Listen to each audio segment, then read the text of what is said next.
Lesson 6 for May 2 to 8. Why is interpretation needed? Read by Dr. Percy Harrold. Friday, May 8. In your study of the Word, lay at the door of investigation your preconceived opinions and your hereditary and cultivated ideas. We read from Messages to Young People, page 260. It continues, you will never reach the truth if you study the Scriptures to vindicate your own ideas. Leave these at the door, and with a contrite heart go in to hear what the Lord has to say to you. As the humble seeker for truth sits at Christ's feet and learns of him, the Word gives him understanding. To those who are too wise in their own conceit to study the Bible, Christ says, you must become meek and lowly in heart if you desire to become wise unto salvation. Do not read the Word in the light of former opinions, but with a mind free from prejudice, search it carefully and prayerfully.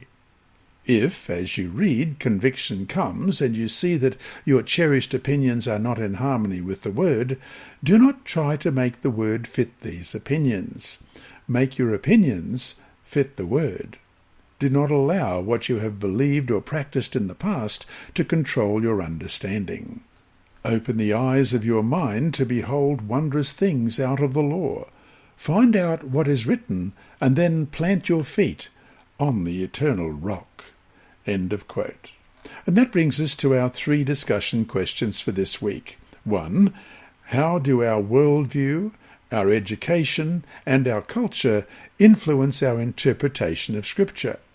Why is it so important for us to be aware of the outside influences that we inevitably bring to our interpretation of the Bible? 2. We all agree that we are sinful and negatively impacted by sin. In what ways does sin affect how we read the Bible? That is, what does sin do to us that could cause us to misinterpret the Word of God?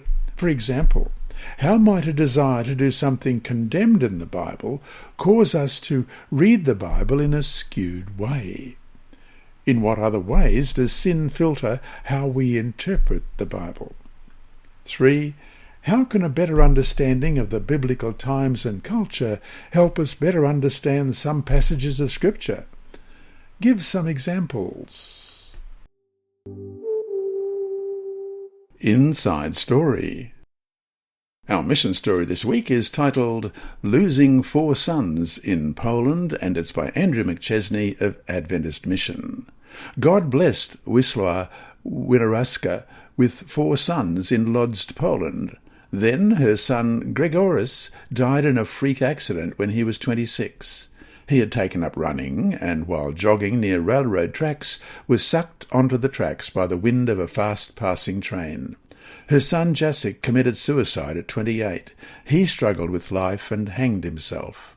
Sluick was 39 when he was beaten badly in a street mugging. He died in the hospital. Her last son, Jaroslav, was diagnosed with a brain tumour when he was 16. After multiple operations, he died at 33.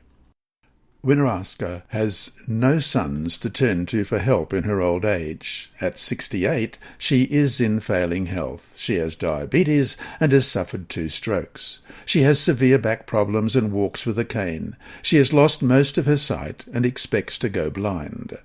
My life hasn't been a bed of roses, she said. Even so, I can say that I am happy. In fact, I have never been as happy as I am now.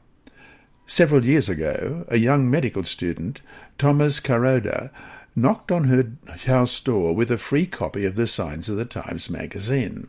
After that, he visited often to talk and offer encouragement.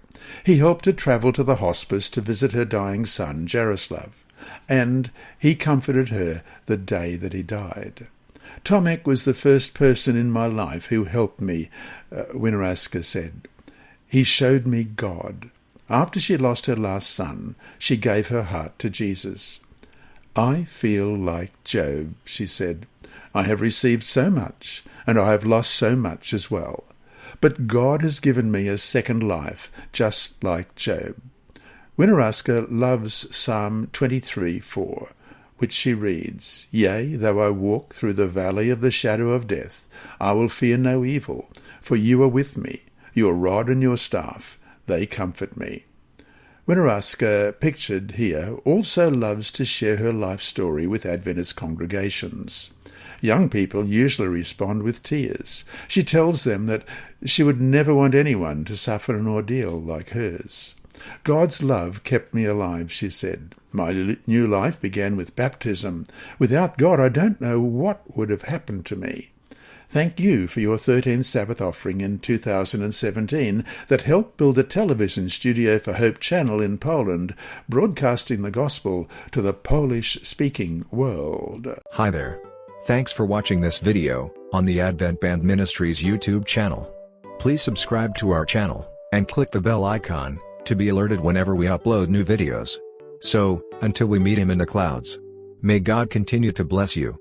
This lesson was read by Dr. Percy Harrold for Christian Services for the Blind and Hearing Impaired, Christian Record Services for the Blind, the Sabbath School Department, and Hope Channel. You can also listen on the official Sabbath School 4 app and the Apple iTunes app, Sabbath School with Percy Harrold.